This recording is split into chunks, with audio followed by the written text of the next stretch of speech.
Okay, so I think we can start. So in the last lecture, we discussed about mean value first order second moment method, or the MVFOSM.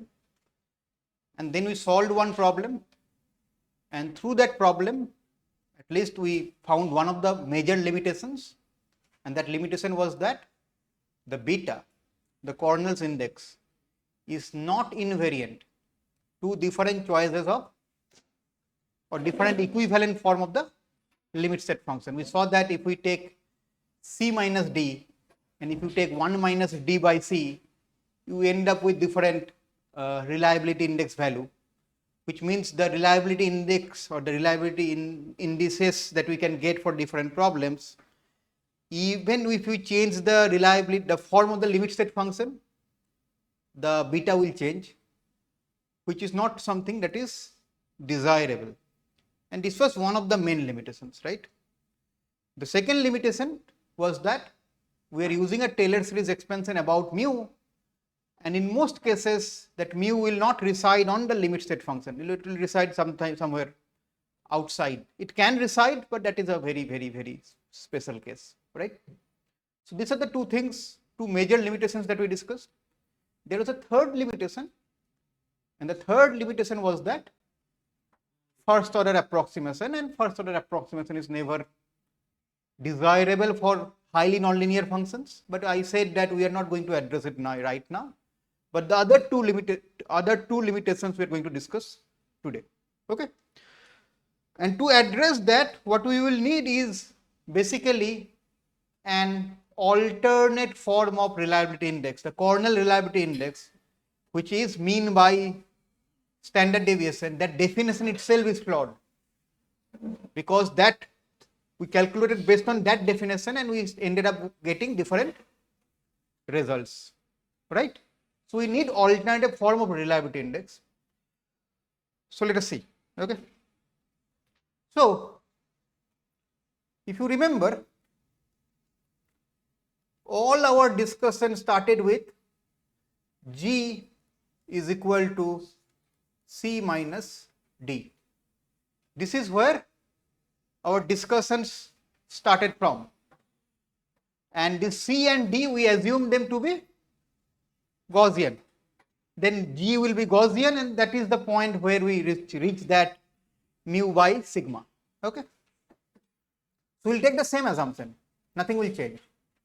So C is a Gaussian with mean mu C, covariance or variance sigma C square, and then similarly D is also a Gaussian with mean mu D and variance sigma D square. Okay, so we start from this setup, which is exactly same setup with which we started maybe 1 week ago. So we revisit this. Okay, so now let us define two random variables, but now I want to define these two random variables in the standard normal space, Z1 and Z2, and I want to relate Z1 to C and Z2 to D. Or if I have to say in other words, I want to convert this Gaussian into standard Gaussian and write everything in terms of the standard Gaussian. Okay. So how do you convert a Gaussian to standard Gaussian? Normalization, x minus mu by sigma. So let us define Z1 as C minus mu C by sigma C, and let us define Z2 as D minus mu D by sigma D. We define Z1 and Z2. And now what I want is, I want to represent that limit state function G in terms of Z1 and Z2. Okay, so this step was basically we were doing converting to standard normal. That's all we did. Standard normal. Okay, that is all that we did. And now what I want is, I want to represent my limit state function capital G in terms of Z1 and Z2. So substituting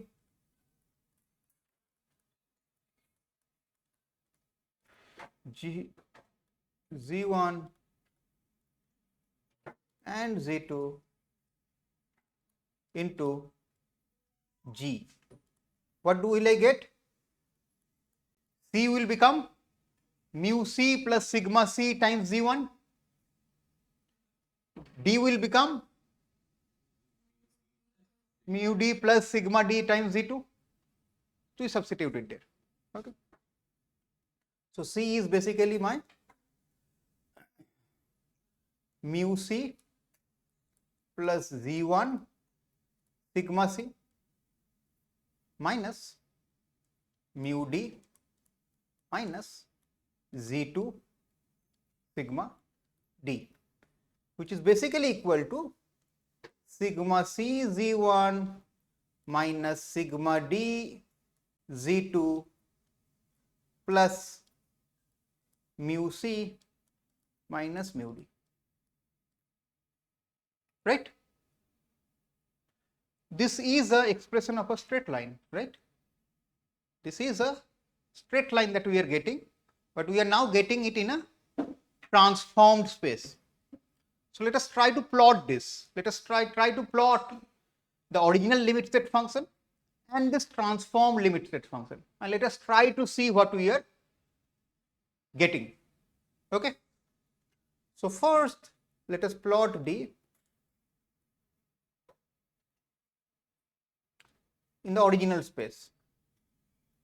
So let's say this is my C, this is my D. So in C and D space, how will the limit state function look like? How will the limit state function look like in CD? Yeah, tell. 45-degree line, right? C equal to D, C minus D equal to 0. That is your limit state function. So it will be a 45-degree line passing through the origin. And each point on that line will be C is equal to D. That's my limit state function. I mean, I have not written it, but this is equal to 0. That's my limit state function, right? So what I will get is a 45-degree line. Don't go by my drawing. It is probably not 45 what I've drawn, but it's 45 degree. Okay. So the slope is 1, and this line is basically representing my G. Okay, and G is basically G is equal to 0, which is basically implying C minus D is equal to 0. So on the original C and D plane, this is how my limit state function looks, right? How will it look on the Z1 and Z2 plane?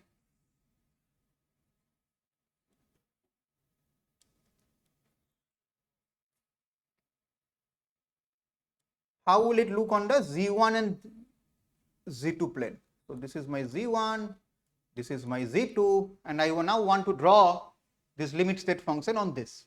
So let us try to find the intercept on Z1. So I will put Z2 equal to 0. Substitute Z2 equal to 0.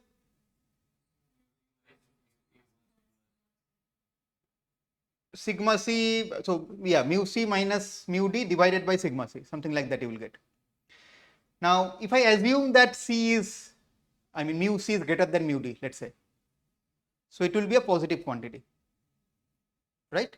Assuming mu C is greater than mu D, it will be a positive quantity. I mean, it can be some other intercept also, but so let's say this is my intercept on Z1.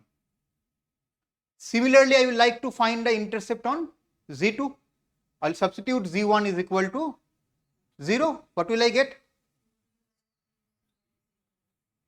So you said mu D minus mu C, right?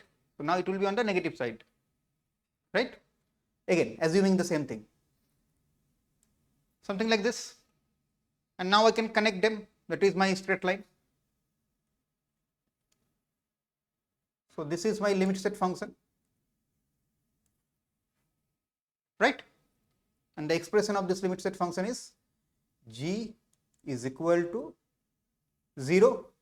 So sigma c z1 minus sigma d z2 plus mu c minus mu d, which is equal to 0. Okay. Straightforward, right? Last thing. Yeah. Repeat. Intercept on the axis Z1 Hmm. would be derived by substituting Z2 is equal to 0. Yeah. Then it would be mu d minus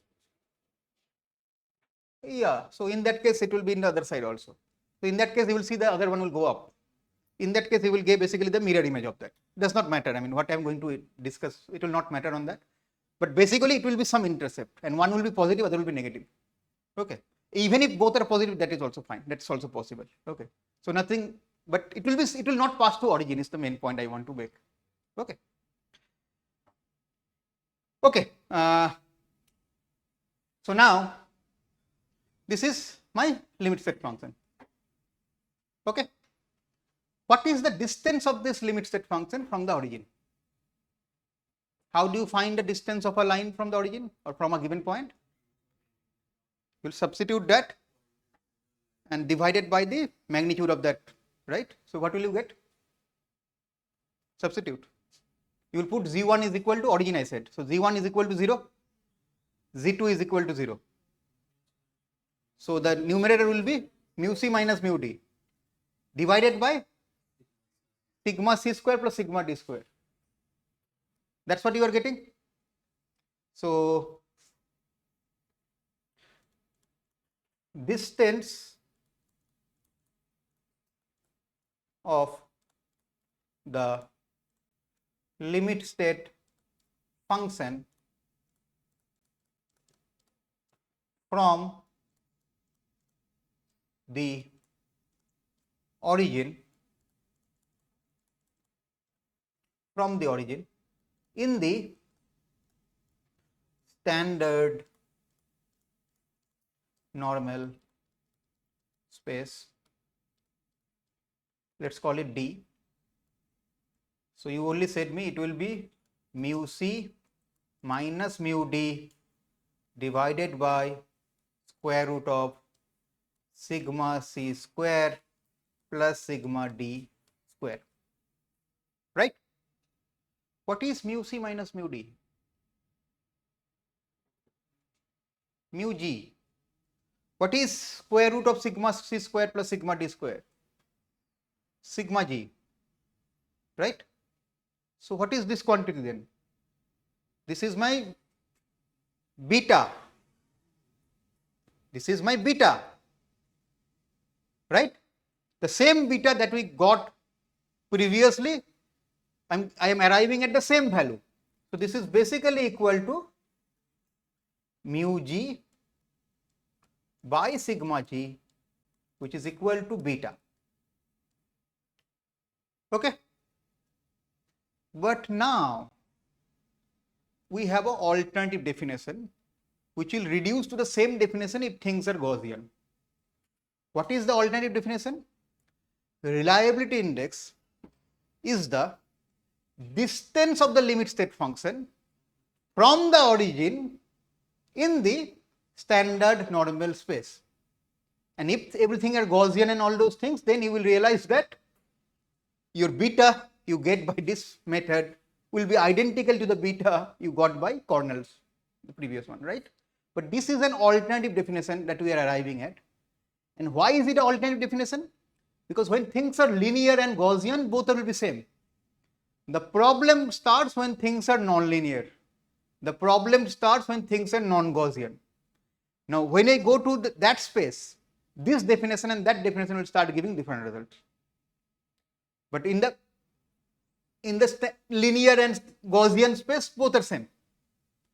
So this is an alternative definition of the reliability index, and the definition is reliability index is defined as the distance, and when I say distance, it's the minimum distance it has to be, because there can be many distance. So minimum distance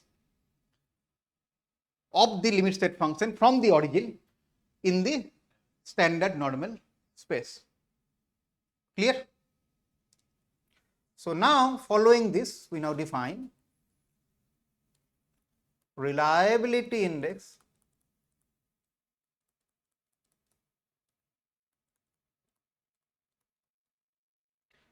is defined as the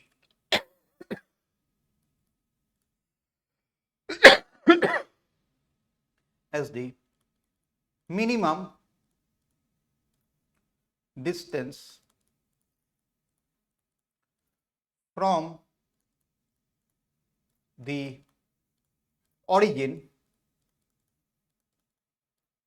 to the limit state function, which is also known as the performance function, state function, in the standard normal space. Okay. So this is the alternative definition of reliability index, which was defined by Haushofer and Lind. So this is known as the Haushofer-Lind reliability index. So this is known as beta HL. The previous one was Cornell's reliability index. Then this one is Haushofer-Lind reliability index, because they had Haushofer and Lind were two scientists who came up with who basically found out the limitations of Cornell reliability index and came up with this definition. Okay, so this is known as Haushofer-Lind reliability index. So this is known as Haushofer, check the spelling, Lind reliability index, or we denote it as beta HL. Okay. Please check it and let me know if there is any doubt. They will be same only in the exact case where that is C minus D holds and C and D are Gaussian. So only in that case they will be same. Otherwise they will not be same. So C minus D holds and C and D are Gaussian means C minus D is linear. So in that sense, you will not have D in general. You will have PL cube by 3I kind of thing, right? What? The value of D Distance. Yeah, more the value of D, the more the value of beta.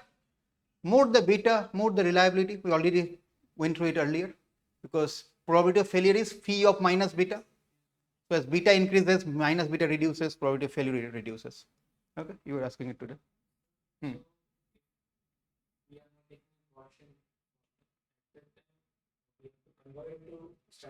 Exactly.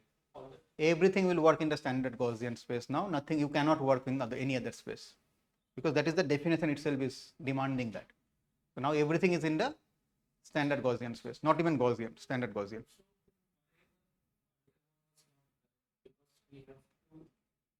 There also we have to convert or transform it into standard Gaussian, and then we can apply the beta. Correct, but is that how you are finding out P of F? How were you finding P of F? How were you finding mu G and sigma G for nonlinear case? How was mu G and sigma G found out? Taylor series.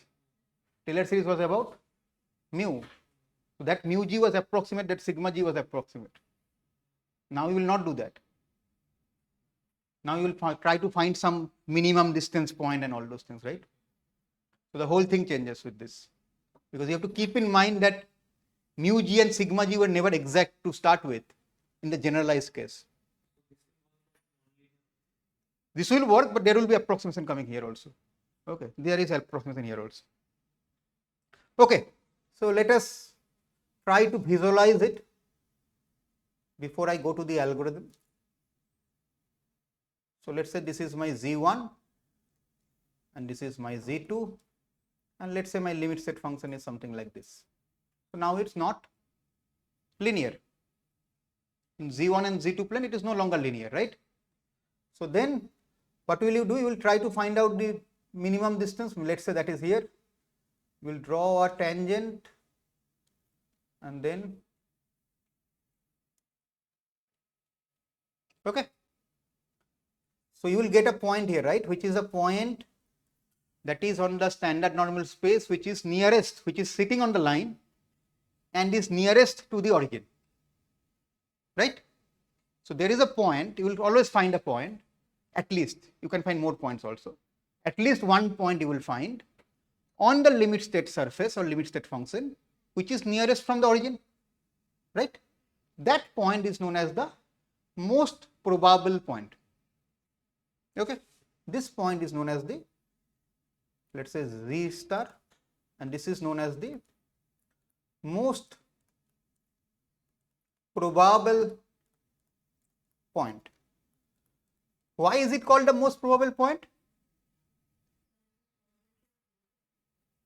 It is related to that. See, I said distance to the point is a beta. So every other point will have a greater distance. Greater distance means greater beta, I can say, which means less chances of failure. So this is the most probable point of failure. This is the point through which it can fail. And that is the intuition. That's why you call it most probable point, right? Not only that, this is also known as design point. Why design point? Because that this is the weakest link. While designing, this is the point for which you will be designing. So the another name for it is the design point. There, same thing.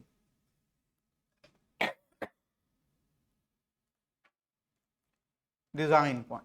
Finding this point obviously is not straightforward, and that's what we will see now. Okay,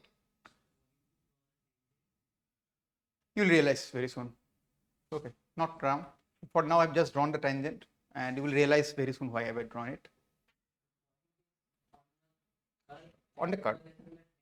On the, yeah, the point is on the curve, and at that point, I've drawn a tangent. Okay.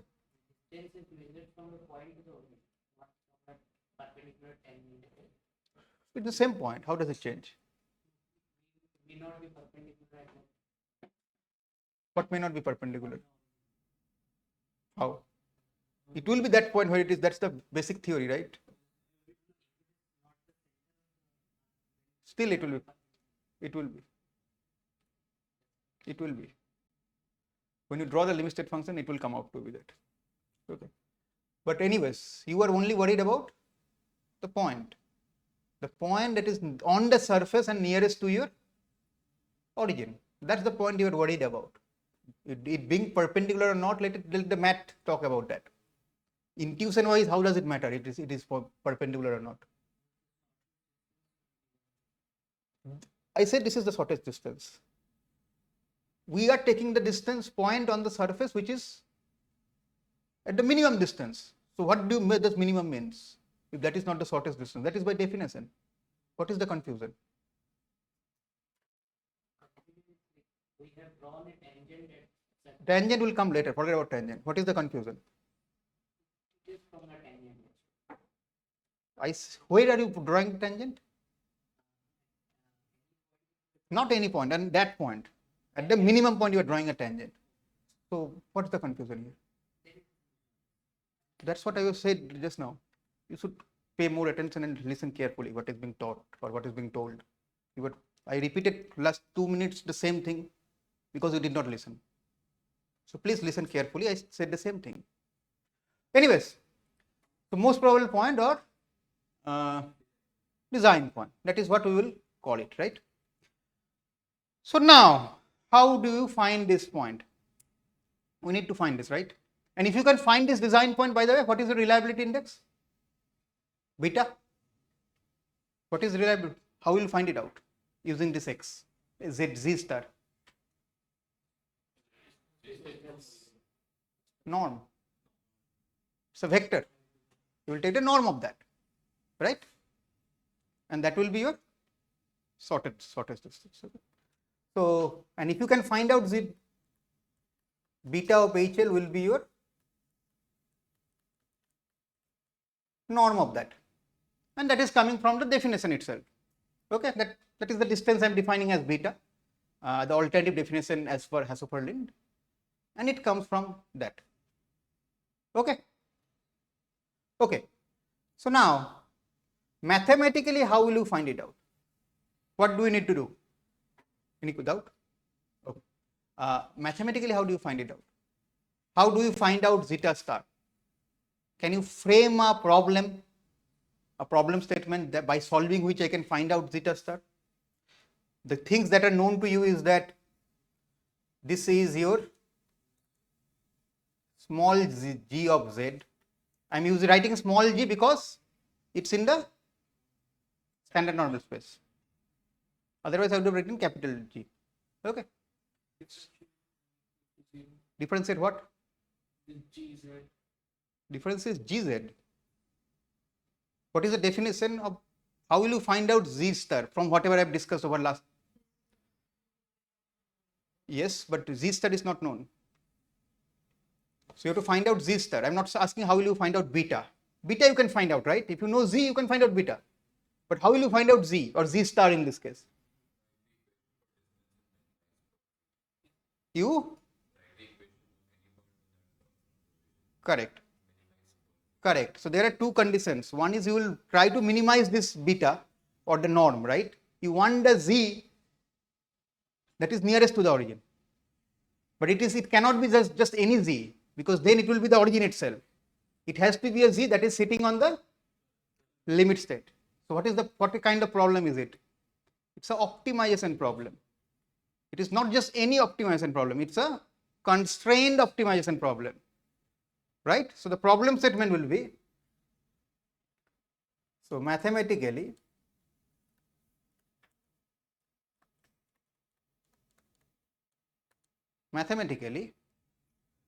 I want to find out z star. So this is equal to, I will minimize. Everyone knows about argmin. What does it mean? Argmin means the value of z at which the objective function is minimized. So the argument. Okay. It's not mean. Mean means the minimum value of objective function. Argmin means the value of the design variable at which the objective is minimum. So there is a small difference.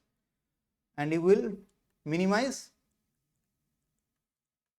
But if you only solve this unconstrained optimization problem, you will end up with z equal to 0. So there is a constraint on that, subject to g of z, g of z is equal to 0. Is this problem statement clear to everyone? Please check and let me know if this is clear to everyone or not. Because everything else from now onwards, maybe for this lecture and the remaining next lecture, will be based on this. So is this clear? We are trying to find a z on the limit state function whose distance is minimum from the origin. Clear? Now let me write something else and you see and you tell me that if that is making sense or not. I don't want to solve this optimization problem. I am changing it. Z star is equal to argmin Z transpose Z subjected to G of Z is equal to 0. Is it making sense? Because A dot B is, or A dot A will give you the magnitude square rather, but okay. So that is basically the norm square. So instead of minimizing y, I can always minimize y square. I mean, no one is stopping me from that. Because norm anyways is, I take the positive. Okay. This is making sense? Yes. Any doubt? So we'll work with this. Okay. So now it's still a constraint optimization problem. What is the first step in constraint optimization problem? What do you do? In constraint optimization problem, what is the first step? You convert it to, who is doing okay. Who has done optimization course here? No one? You were doing it, but it's not yet there anyways. So what do you do for a constraint optimization? Correct. You convert it into unconstrained optimization problem by bringing in the idea of Lagrange multiplier. Right? So we convert it into unconstrained optimization problem.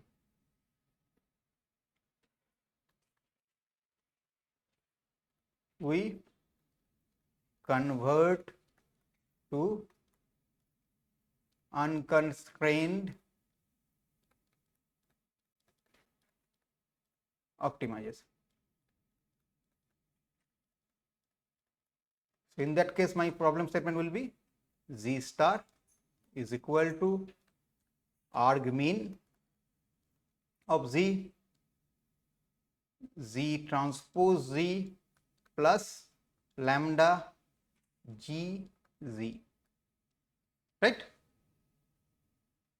This is my unconstrained optimization problem that I get after using this Lagrange multiplier. I think you have used it at least in solid mechanics, if I'm not wrong.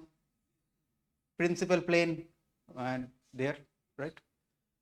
So there you have done it, but so yeah. So this is what you do. Okay. Now it's simple. It's an unconstrained optimization problem. How will I find the optima? Take the derivative, equate it to 0, right? We know that, right?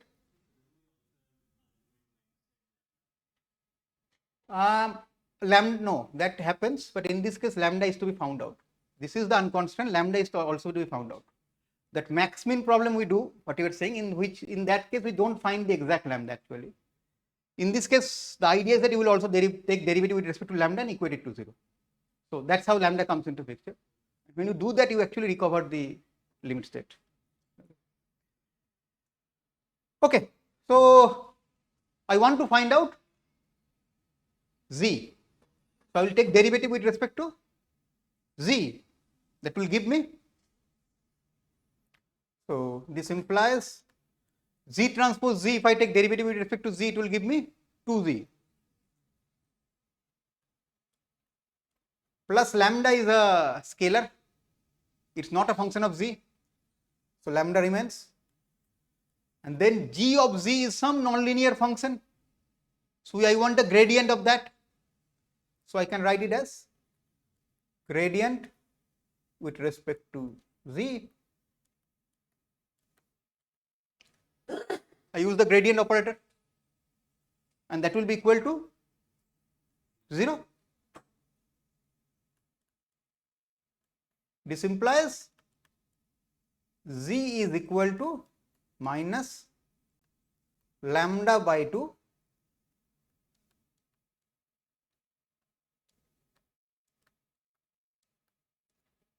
right. That's what my Z is, where lambda is some factor which I am not aware of right now and maybe I don't care for now. From this expression, go back to linear algebra. What can you tell about Z, or rather the Z vector? What Z is a vector, right? What can you tell me about the Z vector by looking at this expression? It's a function of a constant multiplied by the gradient vector and a negative sign is there. So what can you tell from here? Any idea what is the direction of the gradient vector?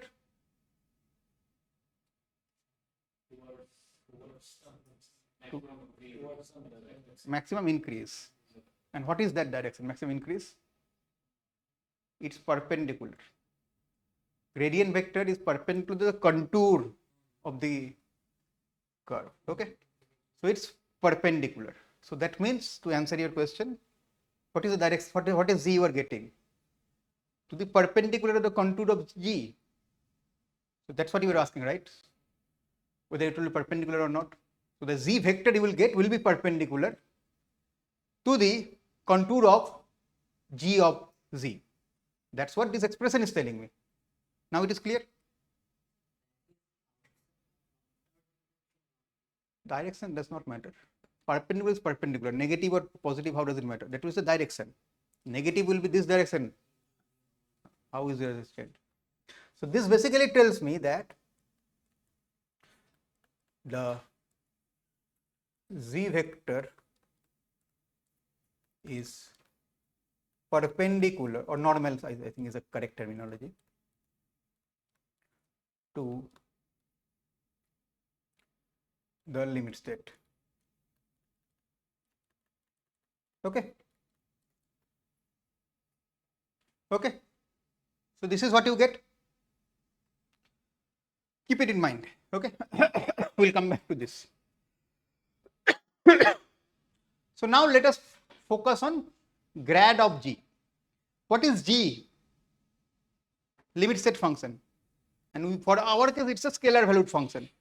So although it takes many vector Z as input, the output of GZ is a scalar. And what is gradient of a scalar? You get a vector. So that gradient that you see is a gradient vector. Correct? That gradient is a gradient vector. I want to find out what is the unit normal in that gradient vector direction.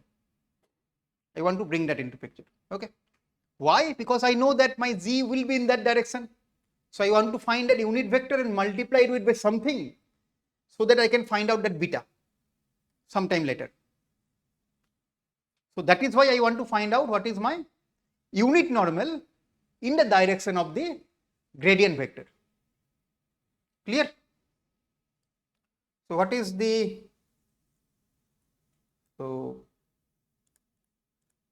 unit normal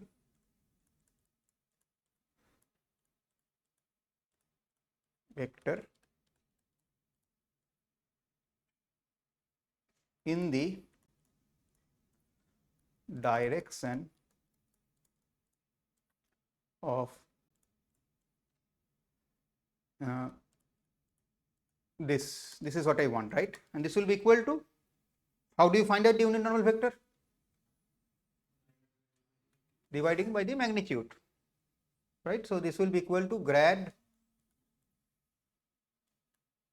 G of Z by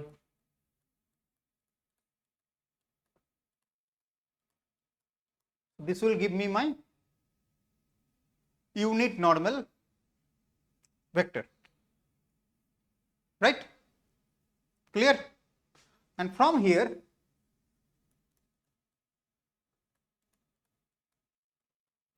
Z is equal to nothing difficult, magnitude multiplied by the unit normal vector. That's what it is, right? So magnitude of Z multiplied by the unit normal vector. Okay. Have a look and let me know if there is any doubt until this point. Let me know if there is any doubt until this point. Clear? Not very difficult. It's linear algebra, simple, right? Linear algebra combined with optimization. Okay. Okay. So now,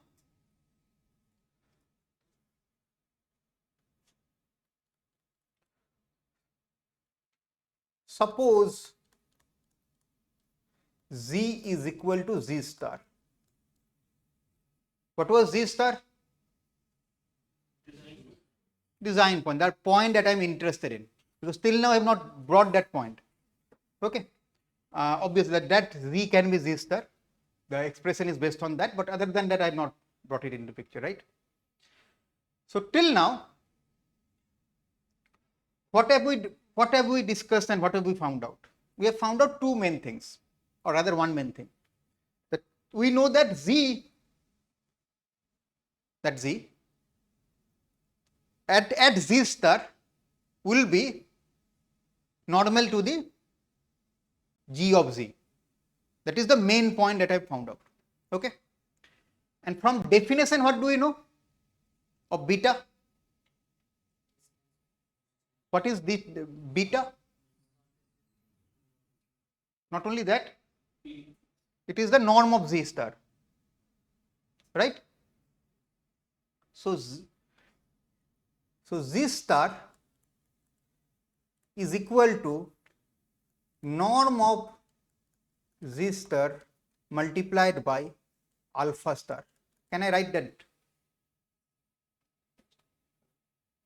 Can I write it?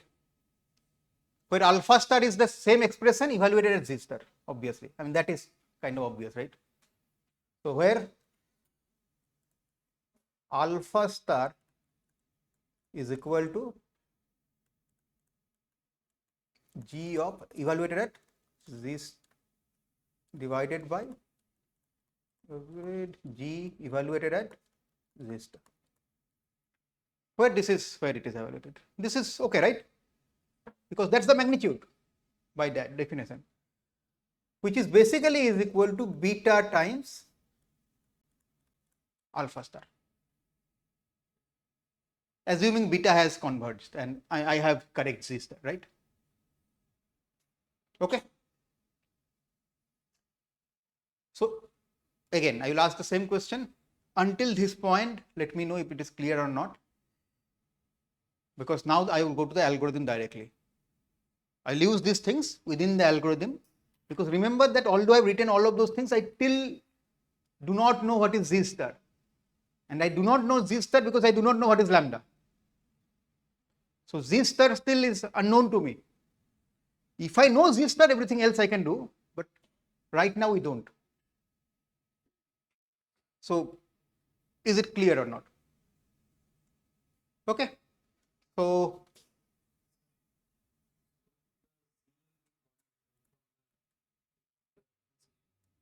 voice. So Z we got from the differentiation, the previous. So what that difference? That will also be star.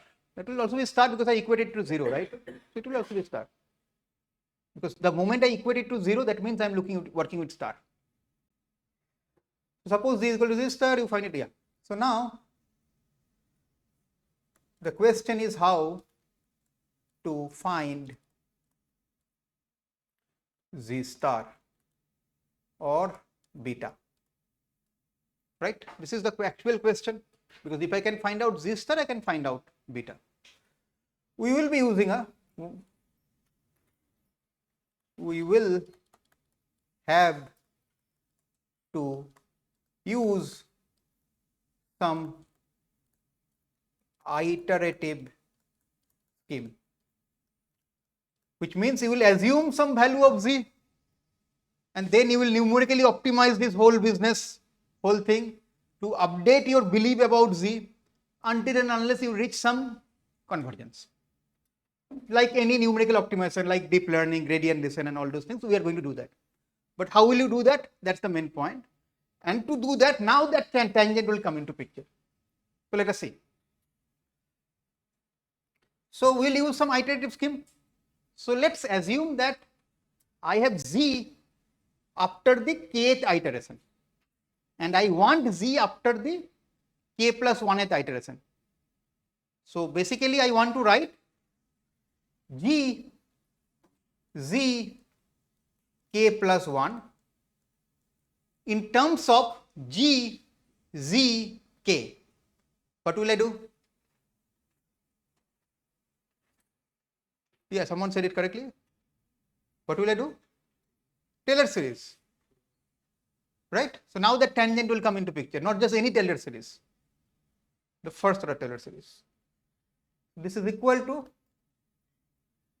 G Ck plus grad at Zk transpose Zk plus 1 minus Zk. Okay. The transpose is for account for the fact there is a summation, right? You remember? So this transpose will take care of that summation directly. So everything is vectorized here. Okay. This is the Taylor series first order. So now, what was the constraint again? We want Zk to be on the limit state function. So we are going to assume that at the kth step it was not on the limit state function, but at the next step it is going to be on the limit state function. And we will do it for all the k. So when I do Z0 and Z1, Z0 I'll assume is not on the limit state function. But Z1, I'll assume that it is going to be approximately on the limit state function. So for each k I'm going to do that. So if I go by that, what is G of Zk plus 1? If it is on the limit state function, 0. Because it is on the, it will satisfy that limit set, right? So this is approximately equal to 0. So that means I can write 0 is equal to g of zk plus grad of c g zk transpose, and now zk plus 1. What is zk plus 1? Or what from z star? Look at it. Z star is equal to beta times alpha star, and that is at convergence, by the way. So can I write zk plus 1 as, because I have to do something iterative, beta k plus 1 multiplied by alpha k. So I'm going to use the alpha from the previous step, but beta I want to update, so I'm keeping it beta k plus 1, and that will be unknown. I'll have to solve for it from the same expression. Okay. And zk I'll keep as it is. Okay. So now minus g of zk is equal to, I have a grad, right? Grad, how I can write in terms of alpha? Alpha times the norm. So this is equal to, all this I will write as alpha times the norm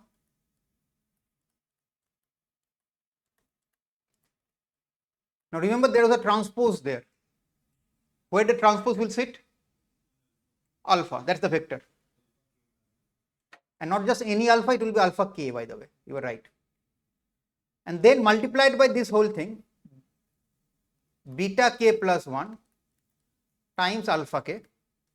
So this is basically the first term. Inside the bracket I have multiplied. Minus, for the second term I will not do this expression. So I will just write zk transpose zk. Let me know if this is making sense or not, what I have done. I have just multiplied it, and for the first term I have written the grad of g in terms of alpha and the norm. That's all I have done. Now the first term on the right hand side, I mean after the equal to the first term, can you simplify it? Alpha k transpose alpha k will be 1 because that's the unit normal vector. Correct? So this means this term I am taking to the left hand side. So I will have grad of transpose zk is equal to alpha k transpose alpha k will be equal to 1. I will have beta k plus 1 norm of z g z of k. Right? Oh, minus is, I forgot something, right? Yeah, this one I forgot. Thank you. Right? So finally I have my update for beta k plus 1 by using everything at the kth step, right?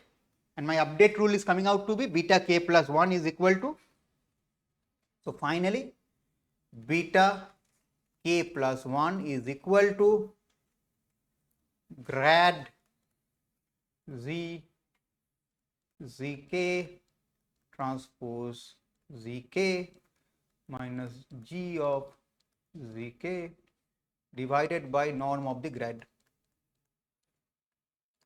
of zk, and that is my final term, right? So I will take just 2 more minutes to write down the algorithm, but I will only write down the algorithm when everything is in the standard normal space, and that will just take me 2 minutes. Next lecture I will start from again the same algorithm and generalize it to when it is in the Gaussian space, and then when it is in non-Gaussian space. Okay. So the algorithm with this is a 2-line algorithm. You will first initialize z naught, And how will you initialize Z0? When you don't know something, we take it to be the mean. And what is mean of Z0? Standard normal, 0.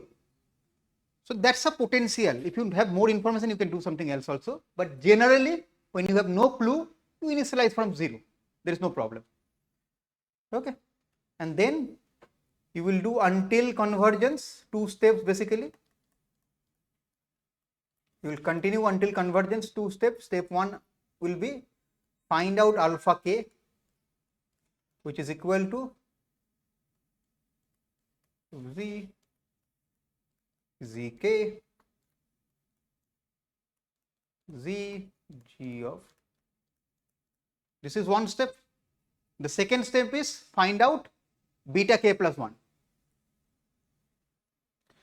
Beta k plus 1 grad of z zk transpose minus g of zk divided by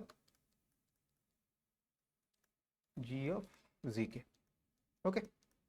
One more line is there. I am writing it in the next actually. And that is also inside that convergence loop, which is your zk plus 1 is equal to beta k plus 1 multiplied by alpha k. And then you will let it run until convergence. What is the convergence criteria? Convergence criteria is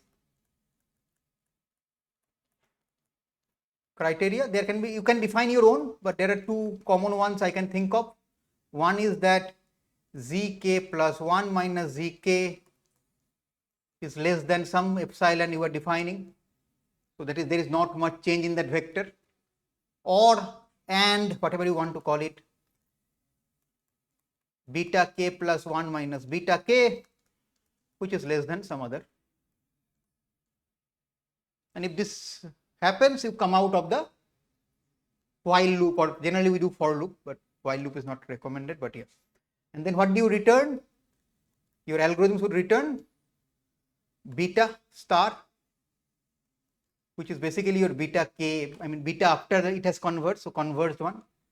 It should return your z star, which is after it has converged, that becomes z star. And it should return probability of failure, which is minus beta star. Okay. 4-5 line algorithm when you are in the standard normal space. So I'll stop here. We'll start with this algorithm only. I'll write it down again next time. And then we'll go to non-Gaussian cases and yeah, normal Gaussian also. Tomorrow there is no lecture. Tomorrow is Friday's schedule. So we are next meeting on Monday, I think. Right? Okay. Thank you.